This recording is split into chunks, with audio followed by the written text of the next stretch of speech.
Hello and welcome to another edition of Convict Inc. I'm your host, Robert Rosso. If you have not subscribed to this channel, please do so. For all you new subscribers, thank you, by the way. If you like this video, please push like and share it with your family, neighbors, friends, enemies, etc. Backed by popular demand, today I have with me Steve Sakanis. If you do not know who Steve is and you missed the first video, it's titled 41 Years in the Arkansas Department of Corrections, I believe. Steve did 41 years in the Arkansas Department of Corrections. He was released on April the 13th, 2021, which was the same exact day I was. I kind of went over how we met in the last video, so I'm not going to repeat it. Today we're going to focus, this video is going to focus specifically on the West Memphis 3. Let me do the little background on this. On March the 5th, 1993, three boys in West Memphis, Arkansas were reported missing. The names of these three 8-year-old boys, the names of these children were Steve Branch, Michael Moore, and Christopher Byers. Of course, a search canvassed the area of all of West Memphis, but they specifically focused on a place called Robin Hood Hills, where the boys were known to play. The following day, around 1:45 p.m., juvenile parole officer Stephen Jones discovered a boy's shoe floating on a canal that came out of a creek that was on Robin Hood Hills. A subsequent search of the area discovered the bodies of all three boys, one of which his genitals seemed mutilated. That was Christopher Byers. Ultimately, the three that were charged for the murder were Damien Echols, Jesse Kelly, and Jason Baldwin. Now, I want to say this before I go any further. This is 1993. I lived in Arkansas around 1993, and there were some things happening with law enforcement. They went on this satanic cult witch hunt. People that were listening to heavy metal music, or they were said to have satanic rituals and cults out in the fields and stuff like that. So there really was a lot of stuff going on with alleged satanic rituals. Now, Damien Echols was an odd kid by all indications. He was into heavy metal music, did not fit the Bible Belt culture of West Memphis, Arkansas, and talked openly about occults. He became the prime suspect in the eyes of one of the law enforcement officers that was all off into this everybody's a satanic worshiper kind of thing. And I'm exaggerating, of course, but anyway. They did a polygraph test on Echols by reports. You guys can go Google it yourself. And it came up inconclusive, basically. Over the following days, they brought in two other people, which were Jesse Kelly and Jason Baldwin. Now, Jesse Kelly, it should be noted, had an IQ of 72. I'm not trying to put him down. It's important to this story. After 12 hours, I believe it said, of interrogation, he ultimately confessed to the crime, and that was that they were involved in a satanic ritual and led by Damien Echols, and that they had mutilated these kids, sexually assaulted them or whatnot. Again, you can go look at the facts of that case. If you go listen to that confession or watch any of the documentaries, I think West of Memphis was the one I watched, at first the confessions did seem convincing. I will say that. My wife and I had a little conversation. When we went back over it and watched it a little further, clearly the police led this kid. And I'm gonna say this, 46 minutes of a 12-hour confession were taped, and it just so happened to be highlights the specific details that the cops needed to make this case. Okay, so the confession did not stand up in court. All three were tried. Damien Echols, the ringleader, ended up receiving the death penalty. Jesse Kelly got life plus 40 years. On some it says 40, on some it says 20. It's 20. Yeah. It's 20? No, I said on some it says 40, okay. On some it says 20. And Jason Baldwin ultimately received life. Now, it's important to note on the life sentence, that is a parolable sentence. So you can do, what do you do, 10 on 40 at the beginning? Well, you can, what's going to happen, it used to be you did 12 on 40. But now what it is you're going to do at least 20 before you can figure on having that sentence commuted in any way. Okay. Okay, so these kids, and I call them kids because they were 18, 17, and 16 when they got arrested. When they went to prison, I believe that Echols was still 19, maybe 20, but he went to death row. The other, straight to death row, which was in Tucker Max 8 barracks at that time. This is important for as we go further.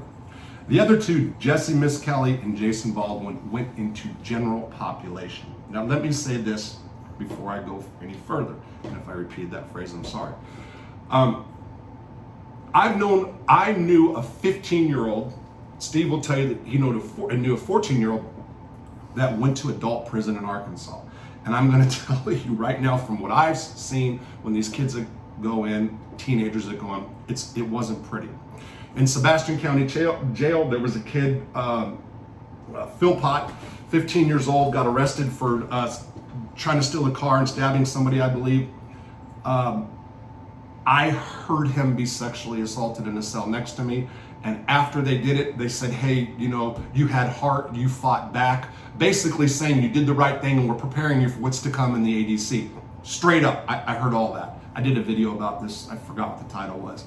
And he was still running around with his assailants afterwards, and who knows. Anyway, so these kids went to prison, general population, in the Arkansas Department of Corrections as child rapists and child killers.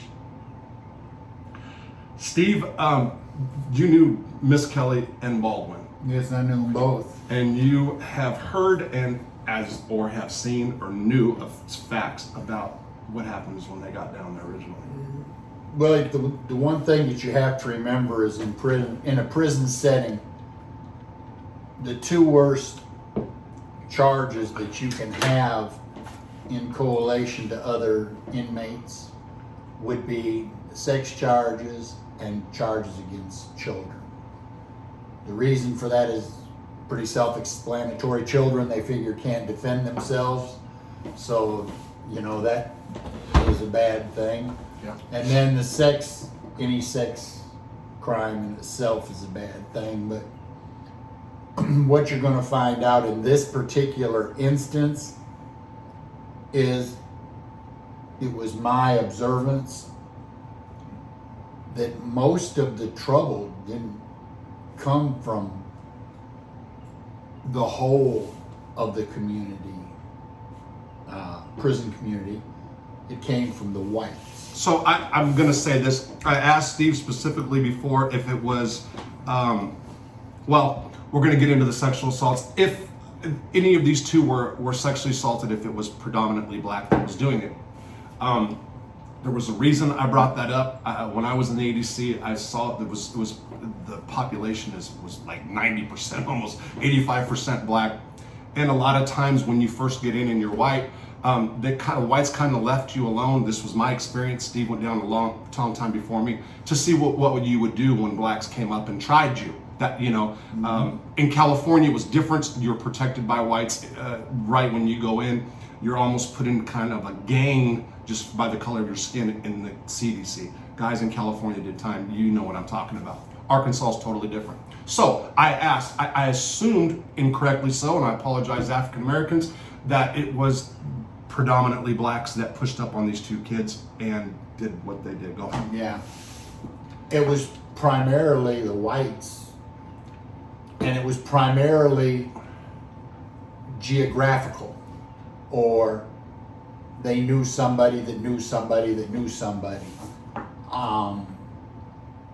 There was even a lot of talk. Now, this has never been substantiated, but there was a lot of talk that some people out in the community in that area put the word out that there was hits on these guys. Right.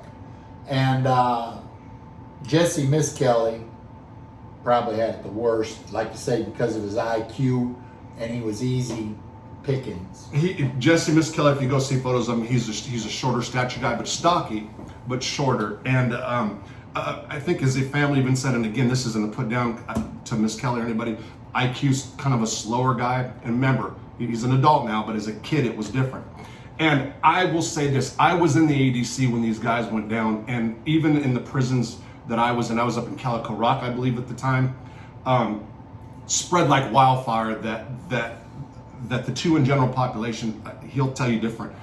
He was down there in Gardner with them. That the two in general population, as soon as they got in, it was on, and I mean sexually assaulted.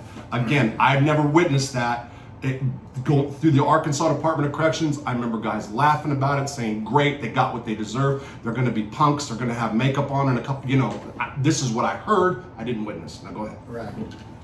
The biggest thing that you have to remember about this whole situation is this right here. There was no middle. Usually in any situation, you have a left, you have a right, and you have this middle or this gray area, whatever you want to refer to it as. The problem in this situation was that public opinion was either they did it or they're innocent.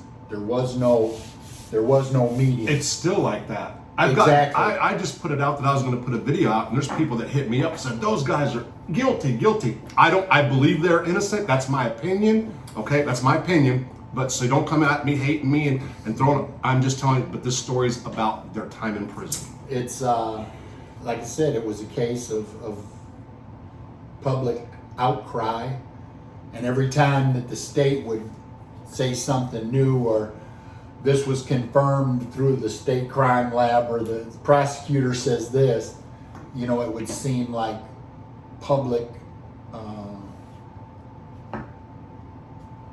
what's the word I'm looking for? Public opinion would be on whatever side of the news was up that day. Right. If it was for the guys, then there would be a little shift, or if it was against them, there would be a shift. And you could see it. I mean, and people decided that to make their lives a living hell. Well, Damon was protected, even though he did make allegations of. Yeah, we'll get into that. Yeah, later on down the line, we'll get to that. But the point is, he made allegations. But the point was that he was protected, because on death row, you're in a cell 23 hours a day. Mm-hmm. And you're by yourself. You don't have a cellmate. We're supposed to be. Well, yeah. We'll get into that. Yeah. But the thing is you don't have a cellmate. So you're kind of in a protected cocoon. Mm-hmm. Now, you take Miss Kelly and Baldwin, they were just out in the jungle. In the jungle. But now here's what's ironic about this whole case is that Echols was supposedly the ringleader. Yeah. And yet he's the one that's protected. And the guy with the IQ that's mildly retarded, and Baldwin are the ones they're getting the brunt of this, simply because they were the targets because Echols wasn't accessible. Yeah. So I mean. And I'm going to tell you this too. I followed them. So I was out. I wasn't in prison yet when the crime originally happened. I ended up going in November of 1993. I think was when But anyway. My wife and I used to watch the news about this case, and I was just appalled, and I was wanting these little bastards just to get everything they had coming. So when I heard about this in the ADC, I was one of those guys that was, fuck yeah, excuse my language, that, put them up for sale, do all that. I'm being honest. And, it makes me stop and think there's two sides to every story. It's crazy, but go ahead. Yeah, you don't want to get caught up in it, because myself, even though I knew him and of course, what was the movie, The Devil's Knot? Yeah. The Devil's Knot, I think it was. Yeah. There's so many of them. Yeah. I saw West of Memphis. Yeah, the one I think was Devil's Knot. But anyways, that's the one that hit me the close to what I'd heard and what I'd read. But anyways, the point of this whole thing is this. The one thing we want you to think about and we want you to look at is irrelevant what side you fall on this case. Yeah. The one thing you have to look at is, we hear it all the time, everything that glitters isn't gold. And I don't know if I said this the last time that I was on your show or not, but there's two rules for prison. Don't believe anything you hear, and only believe half of what you see. And you'll concur that this is totally true, because perfect example, kind of to get off subject a little Sure, bit, sure. but here's the thing. It's okay. It's okay. When I come down originally and they sent me to prison, I was on a van with 2 guys from the county jail. One was Alvin Flaherty and the other one was Hiram Myers, Eugene Myers, what they called him. And there was 2 other guys that were in the van with us. When we get to Cummins, we're all put in different places so we don't see each other. Well, one day I'm out on the yard. Now in the county jail before, I was in the Fort Smith County Jail, before they took me to prison. And we were in the cell with these guys, so we heard these gentlemen talk all day, all night, Sure, you know? sure. Well, anyways, they get to prison. Now, one of these gentlemen worked for the Parks Department, picking up paper and cleaning up the park. And the other guy didn't do anything. He was just whatever he could skate by doing. Right. Anyway, they're out on the yard one day. Now, remember, these 2 were in the jail together, but they're playing like they don't even know each other. And the one guy says, "Hey, where are you from?" "Oh, I'm from Fort Smith, man." "Oh, you are? That's where I'm from." He says, "What'd you do up there?" "Oh, you know, Mary that lived on 12th Street. "Oh, yeah. Man, I used to sell dope out of her house and blah, blah, blah, blah, blah, blah, blah, blah." "You did? Man, I was right next door pimping hoes out of this." Now, in real life, these guys, none of this was true. But now here's the kicker that you got to remember, people. And this is where the little nuances of prisons come into play. That's really. Because this is the one thing. To these 2 guys, they know they're BSing each other. Yes. But to everybody else that's standing in this circle, Yes. Yes. these 2 guys, everybody else is thinking, hey, this guy knows this guy and this guy knows this guy and they know the same people. So these guys must be All right. what they're saying. Yeah. When in reality, between the 2 of them, they probably couldn't buy a bump if they would have put all their money together. So I've said numerous times, you can be in prison. You can be anybody you want to be as long as you keep the story consistent. When you mess up and that's when you get exposed, right?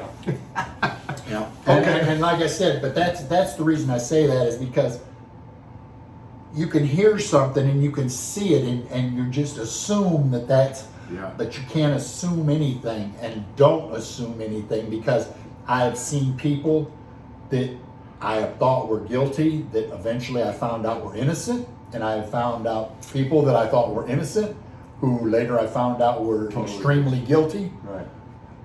And I don't care how long you've been around these people. I don't care how experienced you are. I don't care if you've done like you 20, me 40, whatever. Yeah. You can't. You're always going to get fooled from time to time. Sure. No matter how good you are, Sure. you're going to get fooled. And I hope people didn't miss the point. We're staying on track with the Memphis 3, but Right. there was a reason for that, and I hope you guys got it. Yes, the reason for that was don't just pick a side in this particular fight. You have to look, you have to read, you have to see everything that's been said, and then you have to decipher it and you have to pick it out to figure out what is actually meat and what's actually gristle. Right. Okay, so let me get back. So again, I'm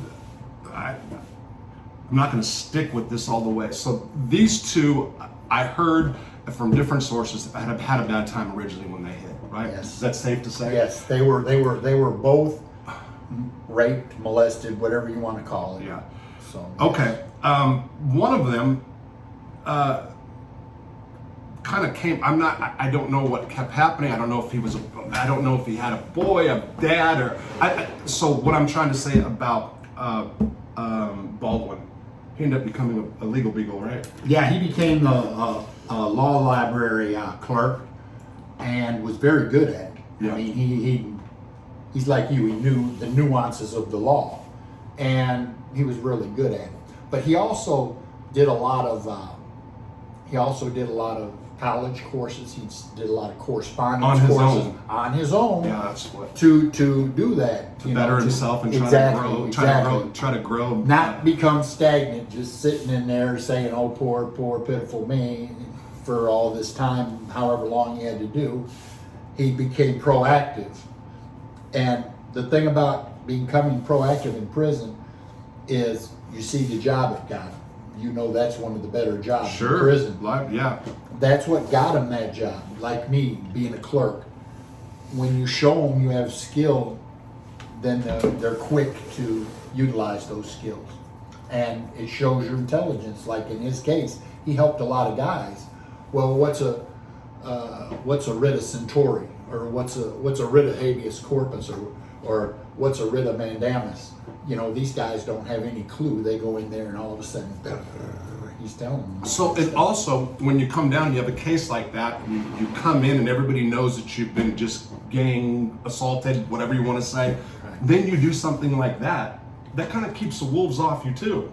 Now you have something you can offer them. Hey, instead of banging me out, you know, here, and that kind of changes people's tunes. I don't know about every case. Again, I was not there. I do have a recording I'm going to play later. I believe he was there in the original part. I'm not sure, but you know, he talks about Baldwin, how he got it bad when he got in. But I wanted Steve to say this also, bring this up, because he did do well. He did do well for himself afterwards. Oh yes, Yep. yes, he did. And as a matter of fact, for those of you that don't know, there were some very big name supporters. Oh yeah. You're talking about Johnny Depp at the crest of his Pirates of the Caribbean. Pearl Jam, Eddie Vedder? Was that Yeah, Pearl Jam, Eddie Vedder. I think he was like the leading force. Yeah, I believe he was one of them. Him and Natalie Maines were the two biggies from the Dixie Chicks. Yeah. And then, of course, she got in her trouble and kind of got hurt a little bit, because that's when she got into it with Toby Keith about George Bush. Oh yeah, when she said she was ashamed of the president. Exactly. Yeah. And then it kind of hurt her, because the Dixie Chicks kind of dropped off of existence. Well, when that happened, the money dropped off. So a lot of that money that Natalie had been given up to that point, she couldn't give because she didn't have it, because they'd been blackballed because of that Bush stuff. Well, then you turn around and you've also had there's another one. Who was it? There was Vedder, there was Natalie Maines, Johnny Depp, and there was one more.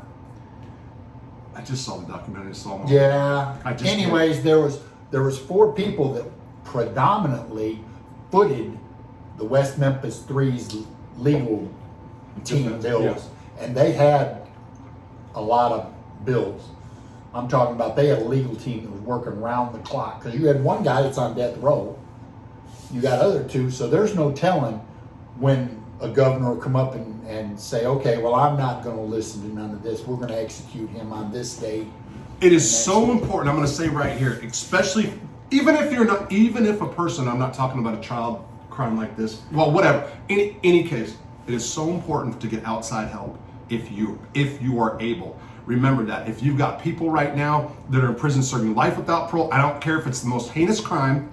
Well, I mean, there's exceptions. Don't get me wrong.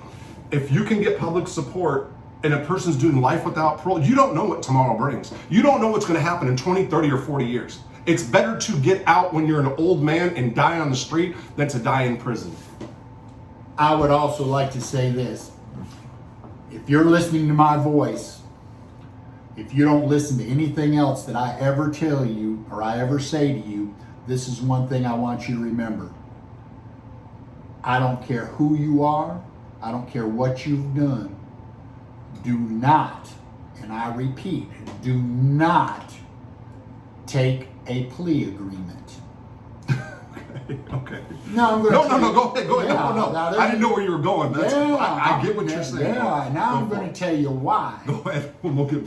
Because you have no appeal rights on a plea agreement when you plead guilty, except a Rule 37. And a Rule 37 is post-conviction relief for ineffective assistance of counsel, which means your lawyer didn't do everything that he could do to take care of you and to make sure that everything that could be done in your interest is done. So if you take a plea agreement, the only recourse that you have is that Rule 37. Yes. And it's the hardest thing in the world to prove is that an attorney did not do everything that he could do for you. So unless you're just in a situation where you know you're guilty, that you're guilty and you accept responsibility, and you accept it, and you're just going to try to appease the prosecutor where he don't throw the book at you, then that's one thing. I understand what you're saying. But do not give up your right to an appeal, because that will come back and haunt you more than you will know. And you working in the law, sure, you know sure. that. Especially guys like I knew a case of a guy that Dwayne Lamar Jones, I believe it was. He to escape the death penalty took a plea of life without the possibility of parole, or life without parole in Arkansas. But he did he went and robbed somebody, cut somebody, and the guy died. So it was a robbery. But he got life without parole. He pled guilty to it. Right. And something like that. He'd be spending 20 years on death row figuring out when's your day going to come. You know? So well, but at the same time, you have a lot more appeal process because there was a lot of issues with that case. Yeah. You know what I mean? Right. That's a tough decision. But okay, let me get back. So we talked some about Baldwin, and so you've had a lot of conversations with Baldwin, or have you had conversations with him? Probably 15 to 20. Okay. Somewhere there. Let's get back to Miss Kelly for a second, which is the sadder situation of the two. I know. He had a lot of problems for a long time, right? What they tried to do it. Let me put it as easily as I can. Okay. Prison environments in prisons are set up by jobs. Like all the kitchen workers will live in these spaces. All your hall porters will live here. This is in Arkansas. This is in Arkansas, Yes, right? yeah. All your jobs are housed in accordance to your skills. Well, what happens is with Miss Kelly and Baldwin, what they would do is for a while they put Miss Kelly in the VOTEC barracks with all the guys that were going to VOTEC because they figured these guys are trying to do something for themselves. Right. So they're going to be less likely to do something stupid. And they even tried doing that where they would move them around, so to keep them in a good place. Well, then what happened was the problems that he had started coming up not in the barracks in the sleeping areas, but in other places in the main shower area, or going down the hallway to go to here, or so it started happening outside the barracks. So then they realized, well, it doesn't make no difference where we put them. What are we going to do with them? And unless an inmate asks for PC or they see his life is in danger, unless you ask, hey man, you need to lock me up. So, if in Arkansas, if you request protective custody and you say your life's in danger, I guess they do some kind of evaluation. What they do is they will put you immediately in protective custody. You'll sign a piece of paper, and you'll go immediately to protective custody. And the next classification day, where they have a unit classification, they'll take you before the unit classification committee, and they'll ask you, why do you need protective custody? And if you just said, well, there's some guys that are after me, that's not going to fly. Miss Kelly never did that, did he? He never requested PC. And he never, to my knowledge, like I say, I'm never going to tell y'all something I don't know for sure, but I can say, to my knowledge, and I probably would have been in the know due to my job, he never once spilled the beans on anybody. Told who was sexually assaulting him. No. And this, like I said, this was happening to him quite a bit. So so you were there. This was happening to him so much he kind of got immune to it. How would you put it? This is my way of thinking about it. Okay. Now, for those of you that don't know, I showed Robert earlier. Miss Kelly had gotten a tattoo on the top of his head. You can see it. You can see it if you some pictures of it. But this was a tattoo up top on the whole top of his head of a pocket watch. But the pocket watch didn't have any hands on it. Now, a lot of people said that the reason that was done that way was because he had a life sentence, so he didn't know if or when he would ever get out, which that makes a lot of sense. But then again, it doesn't, because it's parolable in Arkansas.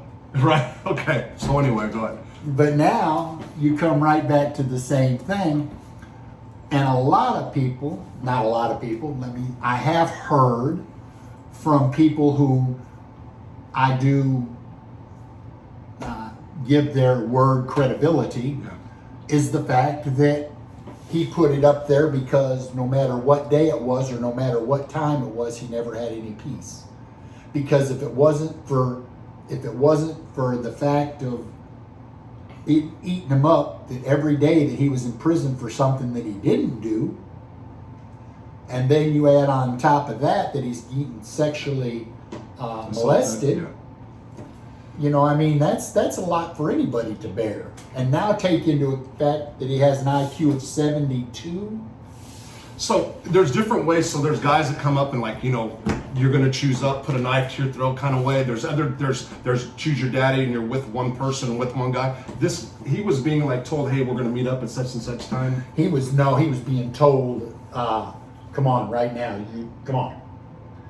You know, or I don't know. Yeah, One time I do know that he was told that somebody put a knife to him and took him to a closet. Yeah, so the I closets mean, were, yeah, right? sure, But, yeah. You know, I mean, I wasn't there, but I mean, there again, the person that said this is pretty credible. So individual. real quick about closets, I was a library clerk up at Calico Rock, and that was closet number 3, and I had no freaking clue what that even meant. That meant that they all wanted to go fuck in the closet, you know? And I almost got into fights over not letting them go screw in the closet. They're splitting up. So the closet's... I was at Calico Rock, so I know exactly what you're talking about.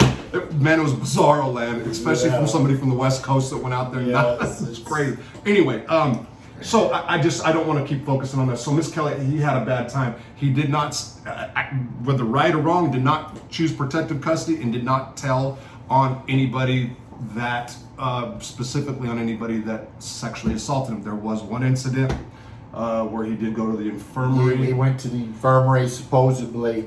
There was some oral sex involved or something, and some feces. So it was anal sex, and then the person made him do oral, and there was feces, and he was scared of the feces, is a pretty good way to put it. Yeah. Okay, all right, we'll leave that alone.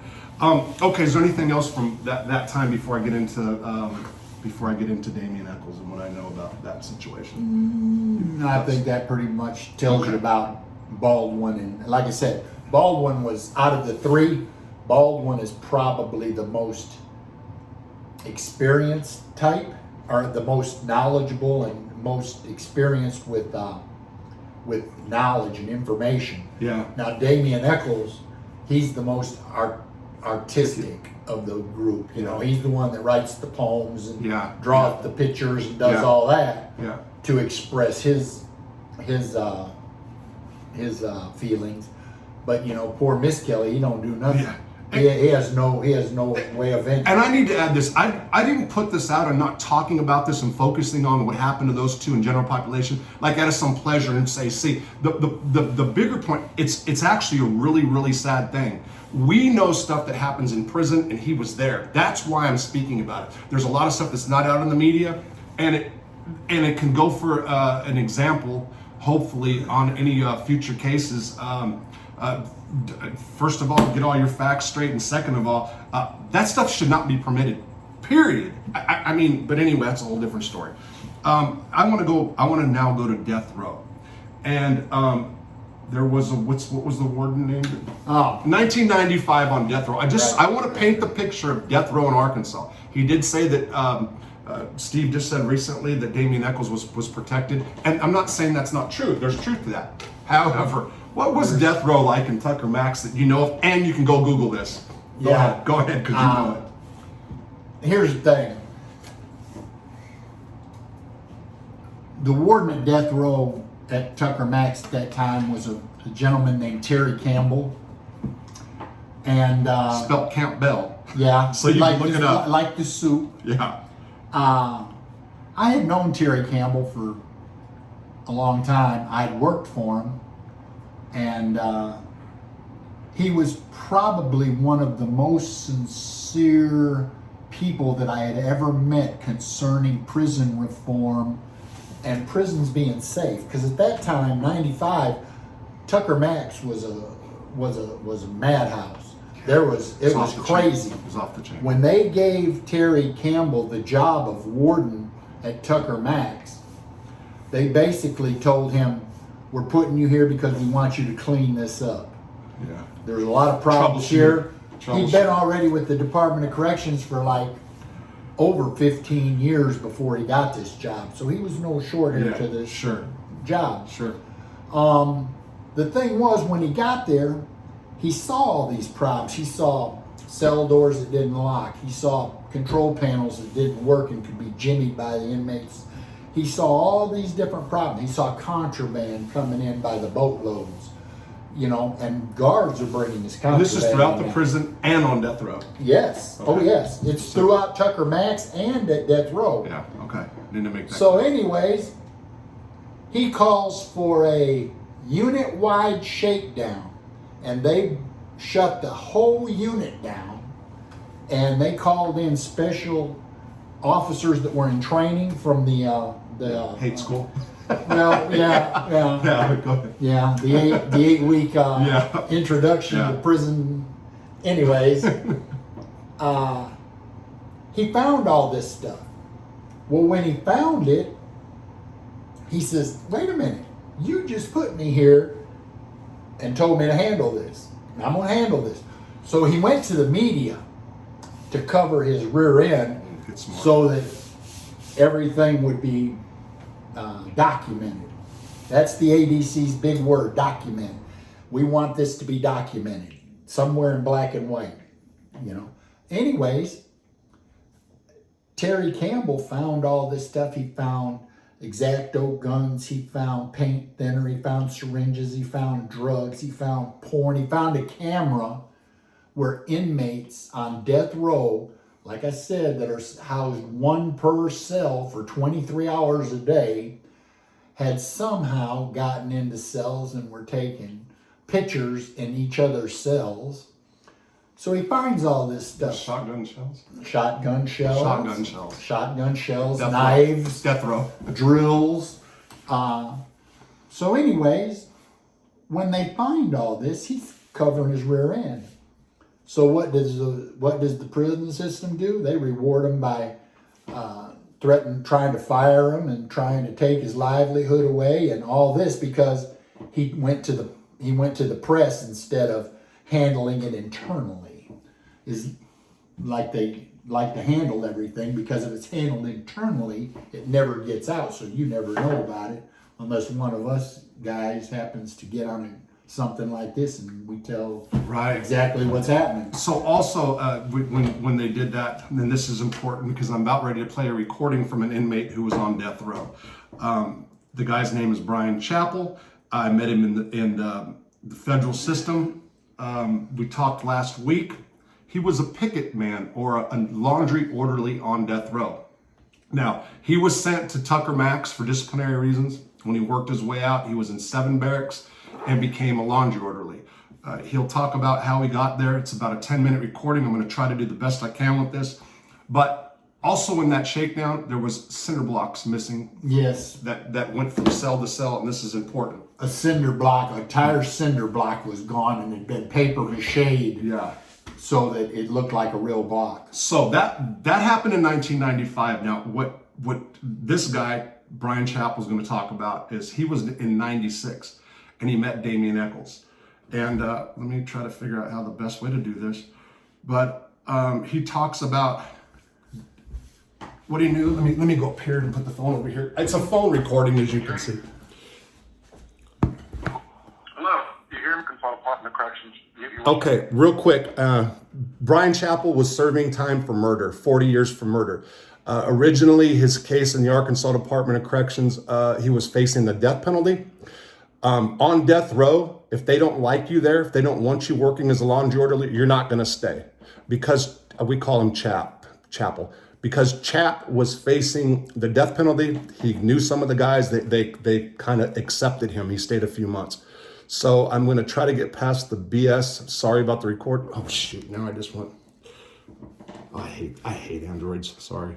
Mr. 40 40 years for a murder charge, correct? This is me talking. Yes, that was in, got there in 92. This is talking about his case. Okay, so you're familiar with the West Memphis 3, are you not? Yes, I am. Okay, and I believe you told me prior, 1996, you were at Tucker Max? Yes. And at that time, you were the laundry orderly, or picket man, they call it, on death row, correct? Yes, I was a picket man in 7 barracks right across the hall after I had got off administrative segregation, and they had fired the picket man out of 8 barracks, which was death row, and the lieutenant and sergeant asked me if I'd fill in. Okay, so death row, that's a Tucker Max, or it was, in 1996, and one of the Memphis 3 was on death row, and you met him. Which one was it? Damien Echols. Okay, so and how many conversations about would you say you had with Damien Echols over the course of your time as a picket man? I don't know, probably at least 30. Okay, so you knew him. Okay, so what was his character like? What was going on in death row? Now, before you say that, there was rumors, there was, I believe, some press, gonna have to Google it, that there was a hole in the wall between Damien Echols' cell and his next door neighbor. What do you know about that? James Garner was next door neighbor. What was his name? James Gardner. James Gardner. James Gardner. Okay. And what was the situation? What happened with that? Well, he had said that James Gardner dug out the blocks. They found it, always found it was paper mache at the bottom of the wall. Damien Echols said that James Gardner was crawling through there and raping him. Okay. When they got to looking at the size of the hole and the size of the 2 guys, James Gardner was way too big to fit through the hole. Damien Echols had been crawling through there. Let me stop for just a second. You knew Gardner?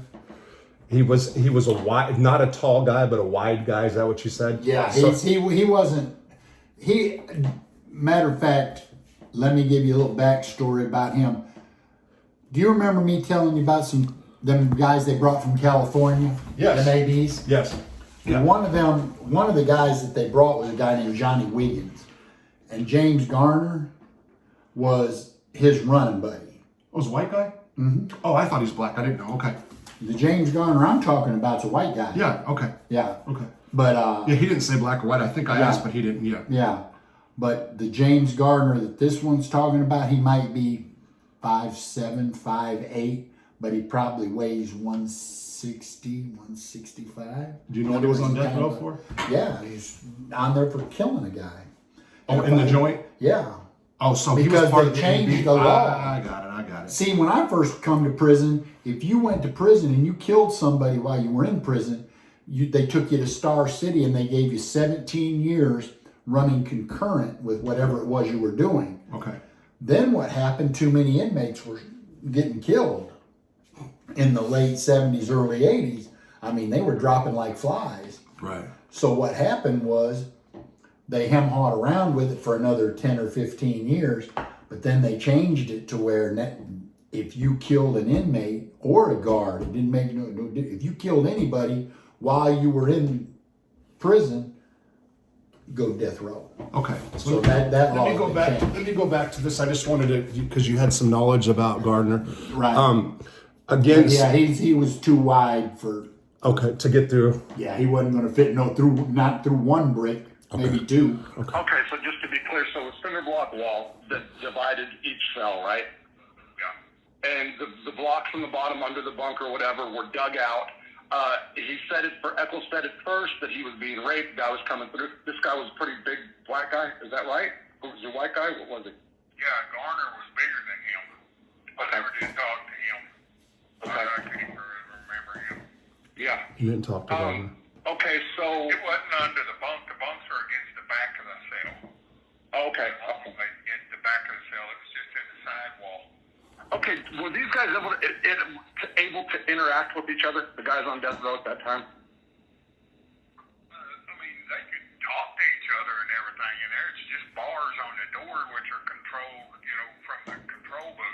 But they had, flying yeah. back and forth. So when the police call for them to open their door or close it, I don't know. I can't remember if they let them in a cage with each other out of. I want to stop real quick because Chappell was there in 1996, 1995 was the investigation where they found that the doors were able to be jimmied open. So I don't know what was going on at that time in 96, if they still found ways. In prison, when you have secure doors, you can put a toothbrush, a piece of plastic, so you can so you can jimmy the doors to where you can get a quote secure door to open. Okay, so that's what the conversation is. Backyard, I doubt if they did. Okay. So, from what you saw, not from what you heard, from what you saw, was Damien Echols a practicing homosexual? Yes, he was. He had real long fingernails, and he was trying to talk and act all feminine. He had let his hair grow out. He was so pale that I remember that you could see the veins on his forehead and everything. I mean, he was so pale, and he had on some little panties that he had made. You know, because they didn't sell stuff in prison like that. Stop. So when he said they didn't sell panties, makeup, bras, underwear like that, they didn't. I don't know if they do now in Arkansas. Well, if you have gender dysphoria in the feds, even if you're not going through the sex change, you can, if you have a psychologist write that, it's on the commissary for sale. No. Yeah, so that's what Chappell's referring to. So just in case you guys, I don't know how this is going to go. Damien Echols went through a lot of different transitions on death row. There's reports about that. He became a Buddhist. He got married, met his wife in 1996, the same time he's talking about. So I don't know what if he met her before, what Chap's seen. Anyway, and I've heard this as well when I was down there. Damien Echols was a practicing homosexual. So the story goes, we got one account. This is one person, okay? I just want to put that out. And he grew his hair out, grew his fingernails out. A lot of times in Arkansas, when guys decided to do the homosexual, go that way, be the bottom, whatever you want to say, they will cut out make little panties for themselves. They will, for makeup, they'll use M&Ms, the coloring of Skittles. So that's what he's saying. From what he saw, this is Damien Echols was in that transition period of his life. Okay. Before you go any farther, I do want to say this, where he's talking about his fingernails and his hair and how he got real gaunt. Yeah. First of all, you weren't able to have fingernail clippers on death row. Okay. That's so. That's a good point. That could be why, and it's the same way with the long hair. Is because it's very seldom they send barbers out to death row. Okay, so that could be one angle. What about the makeup and the now the makeup and the panties? I will say this.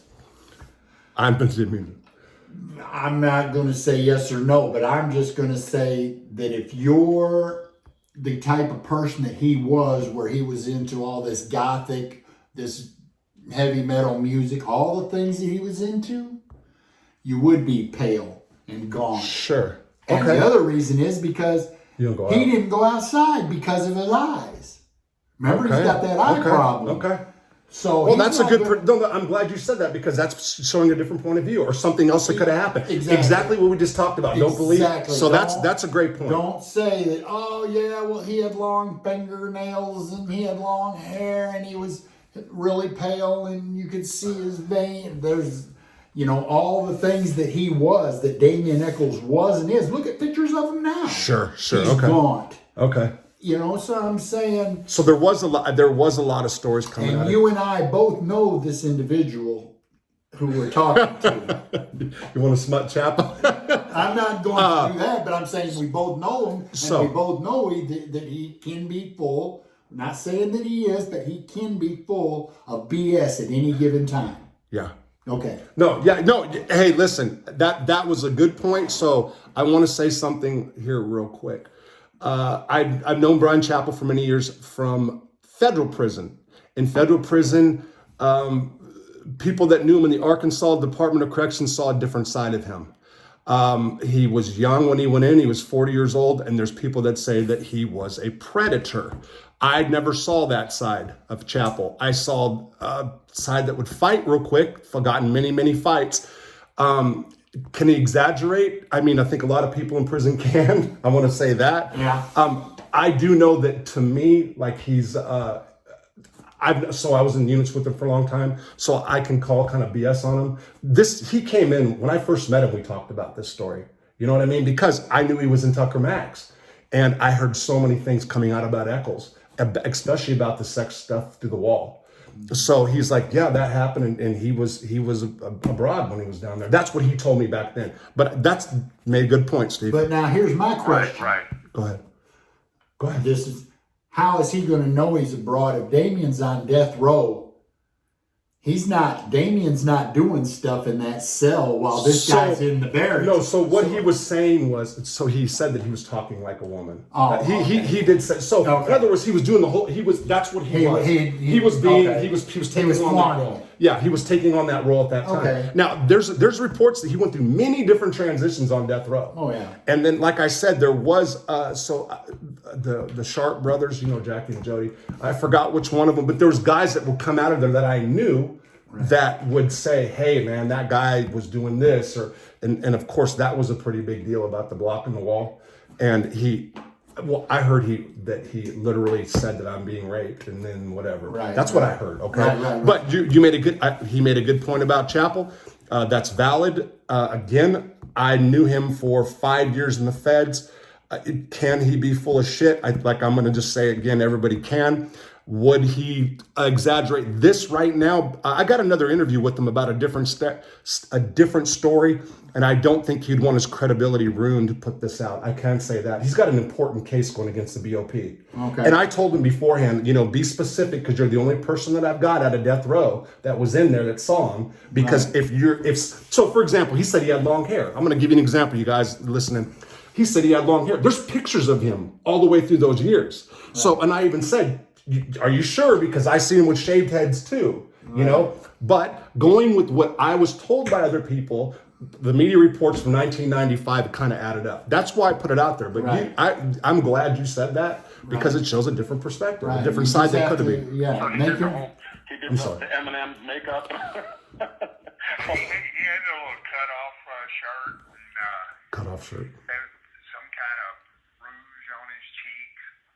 Yeah. Okay. So in Arkansas, there's a lot of the punks down there will do that. They'll at nighttime in the barracks, they'll put makeup on, So real quick, he's saying that he saw him, that when he talked to him, he was talking in a high-pitched voice, that he would have the makeup, and that's what, and I'm going to say again, he was consistent with that since the day I met him. Right. So, okay, so what other incidents were there with him that you know of while he was there?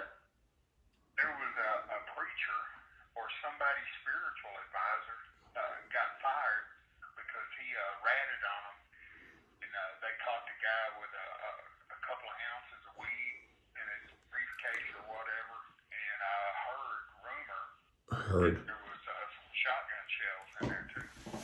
Oh yeah. So back in the day, they did have, I don't know what year, especially in Tucker, they used to have dust that were found. Go ahead. If I'm not mistaken, yeah, there may have been more than one, but I'm thinking that wasn't a man, it was a woman. There was a woman that was a nun that was somehow connected with the Catholic Church that got caught bringing in, I want to say it was shells, drugs. It was like 3 or 4 things. And when they went to shake her down, when they told her, come on, shake down, and she'd been told on. But when they done that, she tried to say, well, I'm just leaving. Oh, did she? And they got her. But I know that there was a woman on death row that had a briefcase, but she was part of the Catholic organization because she kept her communion stuff and all that stuff in the briefcase. That's what was in the briefcase. Okay. So when she would go on death row, she could give them communion or, whatever. Yeah. So I want to just make it clear. He clearly said, I heard that there was an incident going on where Damien Echols told on somebody that got busted, a preacher type or whatever. Right. So that's what he just said. So I don't really remember. In the AGC, a couple times when I was there was a gun, I think in '93. I forgot. But So, is there anything he talked about as far as his case or anything that's of relevance? He told me that they didn't do it. He did, yeah. Yeah, he told me that they didn't do it. Miss Kelly, I had met him some years earlier when he first came into the Arkansas Department of Corrections, and he told me the same thing, that they didn't do it. I mean, they told me who they claimed same person had done it, which I don't know if that's who actually did it. Right. I don't know if they've solved that to this day. I'm gonna have to do, before I run this, I'm gonna have to do a lot of research on the The guy case, you that know. they thought did it They is told the guy me that that it died. was one of So the now they'll never know. victims' stepdads. I mean, I don't think there's anything. Yeah, and I think, yeah, I believe This call is from a federal prison. Sold the knife that he killed him with to a movie producer. It was Really? I just read that. Buyer's stepdad. Okay, And then they found blood on it. ticket man, how long did you end up staying and doing laundry on death row? I can't remember. They tried to get me to do it longer. See, because if the people that are on death row don't want you in there, then the administration will take you out of there. That's how the other guy got fired. Right, and you actually were facing death penalty at one time. Your case could have. My case could have, yes. They were trying to give me the death penalty. Yeah. Okay, so he just talks about getting 2 lawyers and stuff. There was no more about that. You want to add anything else about that? Not really, just the fact, like you were just saying, though, that the thing to remember about this is do your due diligence. Sure. Research it yourself, like Robert's telling you. Yeah. Don't just take our word for it or anything else, but you can find out that what we're telling you is the truth. That's not an issue. Absolutely. And again, I want to go back to you talk about Chappell's credibility because you knew him in the ADC. Yeah. I heard things about him in the ADC, and one of the things he said when he ran into Miss Kelly when he first came in, I'm not sure if he was one of the guys that was. I wouldn't be surprised if he was one that abused him. So he came in. He was, like I said, there's people that said he was a predator. In the federal system, now he's a lot older, out of shape. He's got a lot of health problems, and I've witnessed something that happened to him in the BOP that was really, really bad with staff. So he's got a big thing going against staff, and I'm going to be doing a thing on him in his current case. So a lot of guys, when they start telling stories, they start stretching it. You know what I mean? So if they sold a gram of dope, it'll become 10 kilos. So that That's how you lose when an inmate has a case when they have a lawsuit against the prison, a doctor, whoever it may be, that's what ultimately gets 90% of the cases dismissed. They'll say, well, I'm not going to lie, but I'll exaggerate this. Yeah, sure. And once that prosecutor hears, sees, or gets any kind of room that you said something that wasn't 100% accurate. So I'm going to be really, really clear about this since you brought up the credibility thing and the conversation I had. I'm going to be straight up. I have 2 phone recordings of Chappell about his BOP case, okay? Right. We haven't figured out a way to really get this clear and run it. That's why I haven't done it yet. Actually, I got Goldberg, Joshua Goldberg. I got 3 different inmates on this phone. That's the work phone. So I talked about the work phone in other videos. So I specifically said, Chap, I will run this first before I do your case. So just make sure, by the way, I got out of bed when I did this, and I was kind of, make sure that you talk about the things you know, or if you say it was here, be specific, because it can destroy your credibility and anything else. I straight up said that, full disclosure.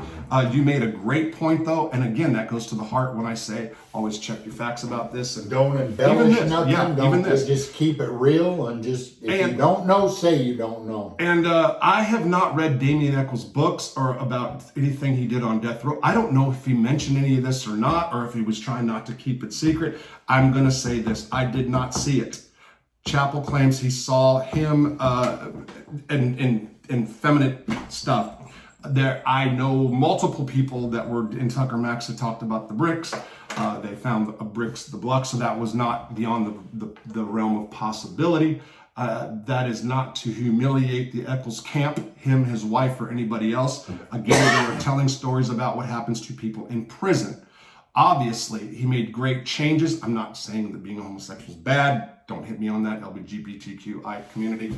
I'm saying that he made many transitions in his life on death row that I know of and I'm aware of from the Buddhist thing. And I Googled him and he's doing pretty big things. The guy's doing big things. So whatever happened, whatever he was doing there, he's doing something different in his life. I had to put that out there. As Baldwin, and I don't know anything about Miss Kelly. Except he got hands now on his tattoo. Yeah. So, But that's about it. And you're right. The thing about this whole thing, when you first enlightened me to this podcast and this situation with this channel that you had here, I said, yeah, I would love to do that because I think that there's too many things that society has misconceptions of concerning the prison. And like you and I were talking about today, I would like one day for us to sit down and do that. Talk about what's really wrong with our prison system. Well, we're after this video, we're probably we got some couple hours where we're going to shoot some more. So we'll figure out. We're also made spaghetti. I made spaghetti sauce. All right, spaghetti. Whoop, whoop. Two fat boys though. So look. So people have a lot of opinions about sex offenders, including myself in prison, and there's a desire. So I'm going to say this. When you think, you can ask somebody, what should happen to people in prison? And depending on their experience, if they know like a nonviolent drug offender, let's say, or they know somebody that committed some crime that they don't feel a person should be incarcerated for, their opinion is going to be different from that who immediately saw the news the night before and thinks of a guy that committed the worst of the worst crimes. If you think of those crimes, you want to think, I want him to be sexually assaulted every day if he's a baby killer, raper. So you're going to think, but the truth of the matter is, it doesn't matter really what your crime is. Everybody's in prison together. Sure, there are some prisons that have sex offender prisons. The feds have like 80-20s, 80% sex offender, 20% whatever. I've said this again. Sex crimes, especially child porn, are the new crack law. They lock people up for images. I'm not saying wrong or right. I'm just stating a fact. You download an image of anybody under 17, 18, and that's actually like a 5-year crime. Now, on speaking on sex offenders, I would like to say this because this speaks as to what I was saying earlier. Don't take anything at face value. Some of y'all might remember a name that was very, very infamous back in the 90s and the early 2000s. It would be a gentleman named Wayne Dumond. Some of y'all might remember that name here from Arkansas, from the news. He was the gentleman that supposedly raped, at that time, Bill Clinton's nieces or cousin or Ashley something. Anyways, some people went to his house, held him down, and castrated him on the kitchen floor of his house. The sheriff of that county picked up the testicles, put them in formaldehyde, and put them on his desk in his office, in the sheriff's office, where everybody could see them. True story. Anyways, Dumond finds out about it, sues the sheriff, and wins $100,000. Yeah. And this sheriff was supposedly crooked anyways. And a lot of these. Yeah. Anyways, small town sheriff. Anyways, the point was, Wayne Dumond, his entire time, if you would talk to him, he swore up and down he was innocent and blah, blah, blah, this and blah, blah. And his wife, Dusty, stayed with him the entire time of all this now. And this is going for another case over 20 years. What was the governor before Huckabee? Are you sure what Huckabee released a lot of people? No, this was the one before him. Had 3 names. I don't remember. The one that went to the my Mayo Clinic for the cancer. Jim Guy Tucker. Jim Guy Tucker. Yeah. Jim Guy Tucker was going to sign the release for Dumond to get out and sign his clemency papers when he constricted that cancer that he had to go to the Mayo Clinic in Minnesota for. Okay. Well, anyways, it never got done. Okay. He leaves office. Huckabee comes in. Huckabee says, well, what we're going to do is we're going to give it to you.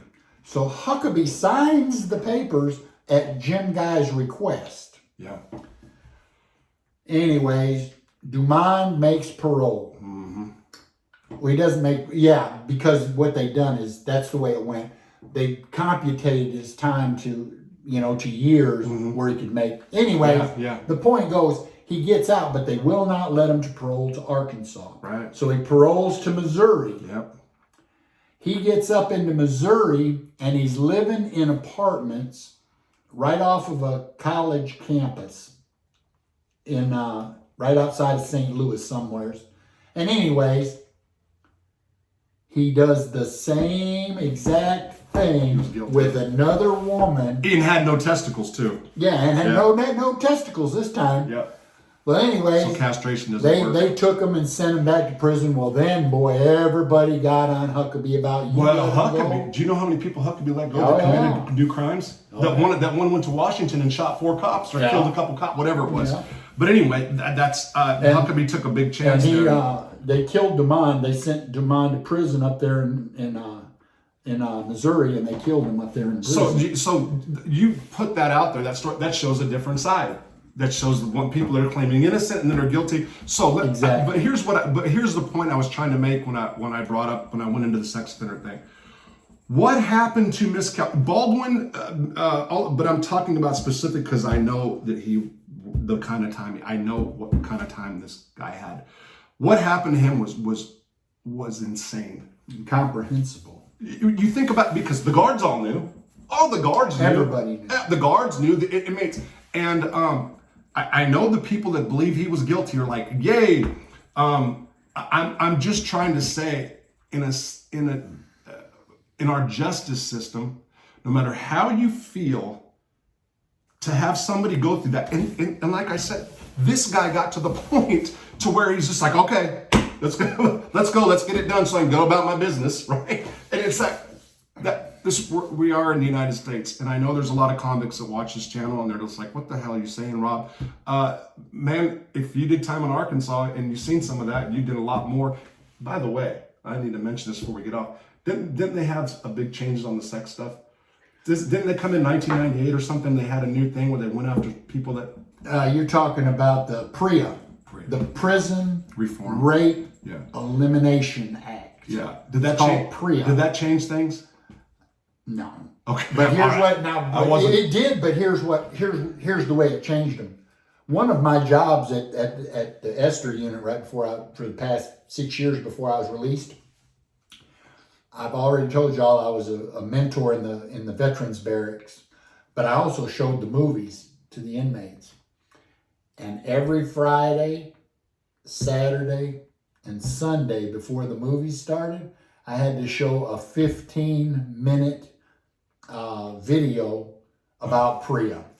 And every day when the TVs first come on, They had it on. you had to show it first thing. And you had to not only show it, but then I had to take a piece of paper and take it to the sergeant and get him to sign it, saying Okay. that I had shown it. Yeah. It wasn't enough for me to say, Wow, they didn't hey, even- I had shown it. They didn't even do that in the feds. That's because they get funding from the feds and they have to do something. Yeah. That's probably like that.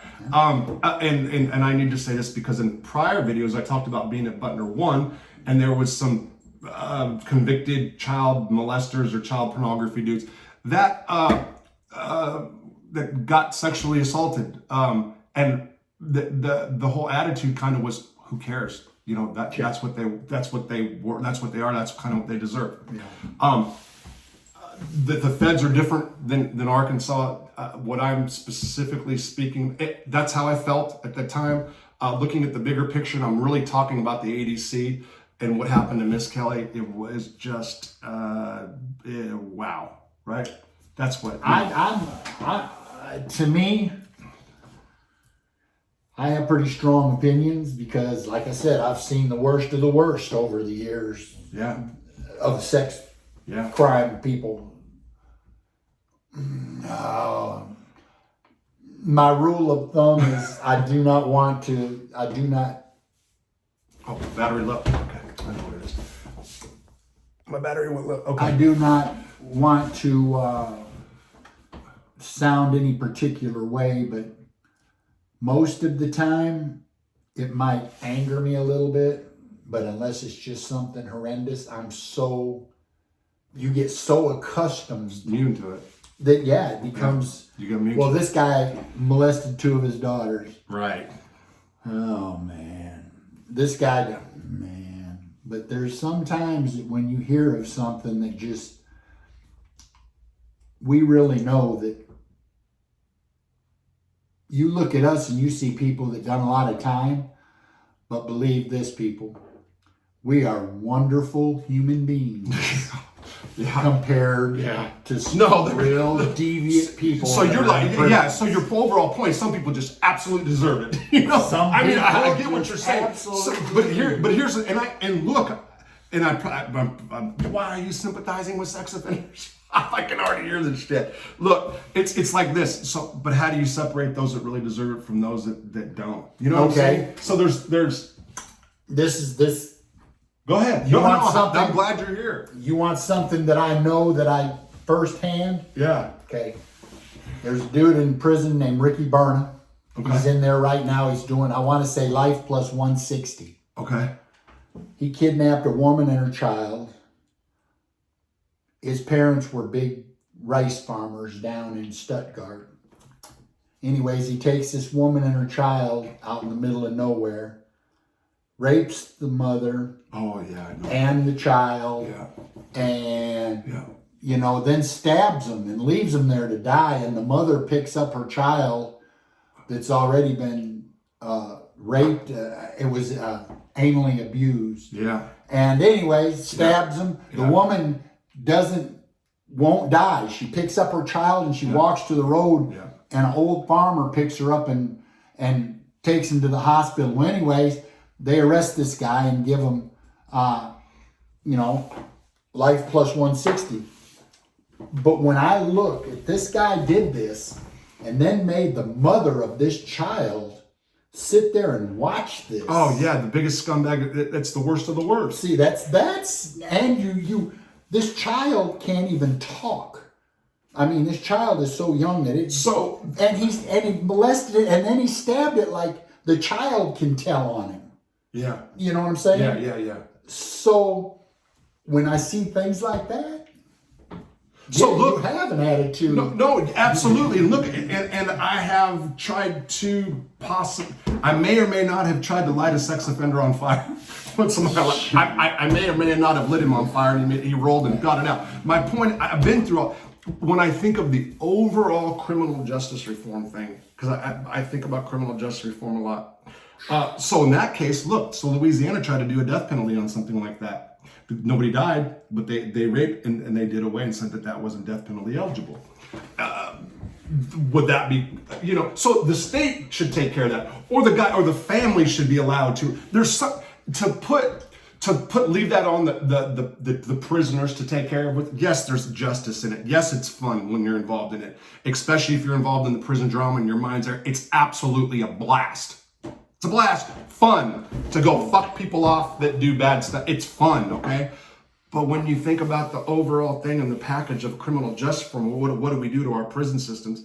Man, I'm confused on that because I'm not. No, because you not. can't. If we're going to have a different type of prison system where people are trying to be more rehabilitated, and then you maybe have their own prisons. Then you throw somebody in like that, you're talking about somebody who's programming, then maybe they got a child that got molested, now they see this dude, so now they're going to take off on them and they're going to get more time. The best thing that ever happened to the Arkansas Department of Corrections, I would say in the past 20 years,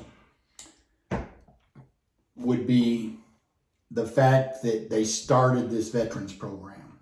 Right. The ADC now has a program. I was in it. I was one of the first ones that was put in it, and I was put in it to be a mentor. But what it was is they took a barracks of 46 beds and they moved all veterans in there. Right. You had to have proof of your discharge. Yeah. It had to be an honorable or a medical. It couldn't be a bad conduct. It couldn't be undesirable. It couldn't be a dishonorable. But you would go into this barracks and you were with 45 other veterans. Yeah. Sense of camaraderie. We taught courses in there. The courses we taught were on budgeting. They were on personal financial planning. They were on communication dynamics, leadership dynamics. What else? And it was drama free. And it was all drama free. It was domestic violence. It was SATP, substance abuse treatment. It was all these things that would help these veterans so that when they were out, they were better equipped to deal with this world out here. Right. Best thing that they've done in 20 years. Okay, so let me get back because there's this whole thing started with West Memphis 3 that had a sex Right. case. Yeah, So do we put? No, it's okay. I'm going to put West Memphis 3 and more on the video. There you go. So, but looking back, do they all go to the same prison? Let me tell you something. Butner 1 had a lot of sex offenders. The child molesters hate the hands-on women's rapists who hate the downloader guy. They like have little cliques within themselves and beef. One of the greatest assaults, I didn't say that, classic assaults I should say, was it the Chomo? I think 2 Chomos, child molesters, jumped on a dude that raped a woman. And they're like, they stabbed him across the face. I'm like, what? It was wild. It was sex offender. It was like a sex offender frenzy. You know what I mean? So I don't know if you put them in different camps. My overall point is They're distributed pretty much in the ADC. They're distributed everywhere. Yeah. They'll have to start out usually at a more because you have a security custody score. Sure. Now the lower that score gets, then you can go to a medium or a minimum or whatever. But at first you'll probably go to a maximum at first with you having a sex charge because your score is going to be high. Your sources score? Yeah. Your sources score is going to be so high, your sex offender score, that they're going to put you at a maximum to start. Okay. Then you'll filter Okay. down through to whatever. And then the guards turn a blind eye, and that's cool. Yeah. no, I mean that's what I mean. It's Well, cool they know. inside. They know. They do it on purpose. Oh yeah. Yeah, absolutely. A lot of the sure. It used to be a lot of the snitches were predators because what they would do is they would go tell a captain or a major or a lieutenant, hey man, so and so, you might want to check so and so. I think he's got some dope down there. He's got some tobacco down there. He's got some dice down there, cards or whatever it may be. Yes. Next thing you know, they're saying, that information turned out to be good. Well, my buddy's down here in 5 Barracks. Can I go down and see him? Yeah, go down there. Just tell him I said it was all right. I see. Next thing you know. I see. So I mean. Okay, before I close, I want to reiterate or say this clearly. My thinking these days is about an overall criminal justice and prison reform thing, right? So when I think about that, I look at different models. I have not studied them yet. I know about some of the German model, and I look at like what can be done. To me, the punishment is the sentence, right? And then once you're incarcerated, there should be some kind of rehabilitation or not. There should be prisons for guys like when I came in. If you want to get high and fuck off, hey, there should be places for you. Go handle it. Have a place for you. Garner and Governor. Ricky. But I mean, but how much rehabilitation is in an overall system? You know what I mean? I'm talking about something that's maybe it's a lull. I'm like you. I have some strong personal ideas on that subject on how the citizens of this state, why they should be mad, why they should be upset. Let's do a different video. Let's stop and we'll start. So, all right, we're going to conclude that. West Memphis 3 supporters, family, detractors, whatever. Again, it wasn't to expose or belittle or demean or degrade or whatever. It was. We're prisoners. We're former prisoners, ex-cons, that put information out there about what's going on inside. Hopefully people will see this and you can feel whatever way you want, but at least you'll know. Take care. Thank you for that. How do I shut this off? I always have to click this frickin'